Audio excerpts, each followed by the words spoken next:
Dieu dit au verset 16, voici l'alliance que je ferai avec eux. Après ces jours-là, dit le Seigneur, je mettrai mes lois dans leur cœur et je les écrirai dans leur esprit. Et il ajoute, je ne me souviendrai plus de leurs péchés ni de leurs iniquités. Le Seigneur oublie nos péchés et oublie nos iniquités.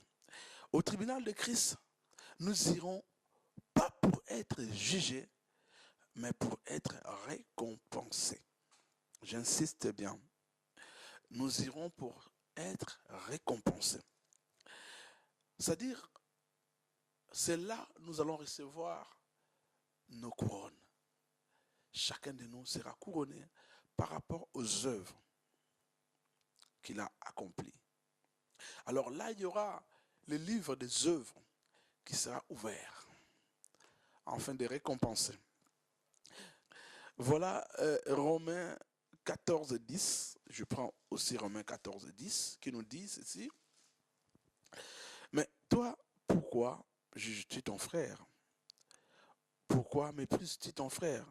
Puisque nous comparaîtrons tous devant le tribunal de Dieu. Nous comparaîtrons devant le tribunal. Il y a aussi Galates 6, 7 à 8, il y a Ephésiens 6, 7 à 8, il y a Colossiens 3, 23 à 24, 24 à 25. Le résultat en sera la rétribution ou la non-rétribution des récompenses. Mais le croyant sera néanmoins sauvé, même s'il n'obtient pas de récompenses.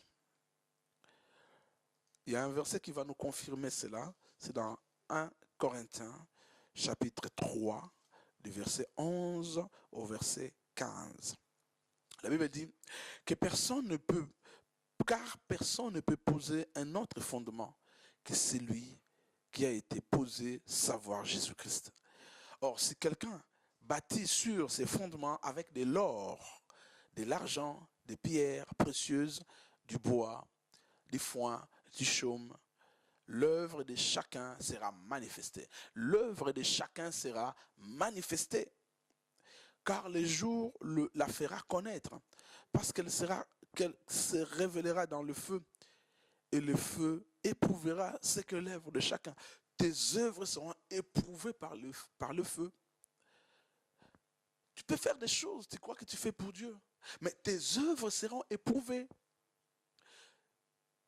Oui, tu as chanté, oui, tu as prêché, oui, tu as fait une campagne d'évangélisation, mais ce sera éprouvé, sera examiné. Dieu va examiner. Pourquoi tu as fait? Pour l'argent, pour la gloire, pour l'honneur, pour que les gens te voient. Mais non, cette œuvre sera jetée dans le feu. Écoute ce qui va se passer. Si l'œuvre bâtie par quelqu'un sur le fondement subsiste, il recevra une récompense. Son œuvre jetée dans le feu et on va voir s'il va subsister. Oh, il y a des œuvres qui sont de bois, de foin, de la paille, de chaume, qui ne subsistent pas. Il n'y a pas de récompense. Tu t'es sacrifié pour rien. Pas de récompense. Si l'œuvre de quelqu'un est consumée, il perdra sa récompense. Pour lui, il sera sauvé, mais comme au travers du feu. Tu es sauvé, mais ton œuvre est consumée. Tu n'as pas de récompense. Voilà pourquoi je dis que quand tu fais une œuvre, fais-le de bon cœur. Non pour les hommes, mais pour Dieu. Le jugement du tribunal sera effectué pendant l'enlèvement de l'Église. Quand le Seigneur viendra chercher son Église. Ça, c'est le choix que le Seigneur va faire. Qui va partir, qui ne va pas partir.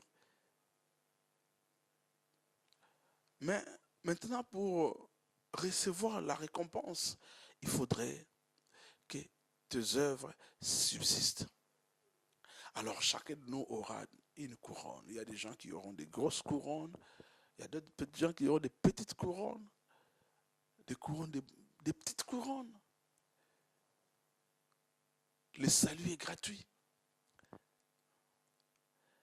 Mais la récompense, pour avoir une récompense, ce n'est pas gratuit. Il faut travailler. moi j'ai travaillé pour Dieu, j'ai servi le Seigneur avec zèle, si réellement je l'ai fait de mon cœur, de tout cœur, sans contrepartie, sans gain sordide, sans arrière-pensée, si je le fais réellement pour le Seigneur, mon œuvre subsistera. Mais si je le fais pour que les gens me voient, pour que les gens m'acclament, pour que les gens me glorifient, sachez-le bien que la récompense, ton œuvre sera consumée. Il n'y aura pas de récompense. Après avoir reçu des récompenses, nous irons aux noces de l'agneau. Mais je voudrais néanmoins que nous lisions Daniel chapitre 12, du verset 2 à 3. Il est écrit, plusieurs de ceux qui dorment dans la poussière de la terre se réveilleront, les uns pour la vie éternelle et les autres pour l'opprobre, pour la honte éternelle. Ceux qui ont été intelligents brilleront comme la splendeur du ciel. Et ceux qui auront enseigné la justice à la multitude brilleront comme les étoiles, à toujours et à perpétuité, d'éternité en éternité. Voilà cette récompense que le Seigneur a réservée pour les gens qui le servent d'un cœur disposé. Pourquoi être récompensé avant les noces? Parce qu'il y a des grandes noces qui se préparent. L'épouse doit d'abord être récompensée pour participer aux noces. Qu'elle soit habillée, qu'elle soit parée, qu'elle soit sans tache ni ride. Elle doit se parer de gloire. Nous serons couronnés, parés de gloire. Le salut est toujours décrit comme un don gratuit. Mais la récompense s'acquiert par les œuvres. Le salut est accordé dans le temps présent, mais la récompense sera décernée après l'enlèvement. Apocalypse 22, 12, 2 Timothée 4, 8. Après avoir reçu nos couronnes, nous allons passer par les noces de l'agneau. Oh, c'est une grande fête, bien-aimés. Les noces de l'agneau, c'est une fête qui se prépare depuis l'an 33 jusqu'à aujourd'hui. Le Seigneur prépare les noces. Là où nous vivrons avec lui, les moments agréables, des moments de gloire, des moments de succès, des moments de joie. Apocalypse chapitre 19, du verset 7 au verset 8. La Bible dit, réjouissons-nous, soyons dans l'allégresse et donnons-lui la gloire, car les noces de l'agneau sont venues.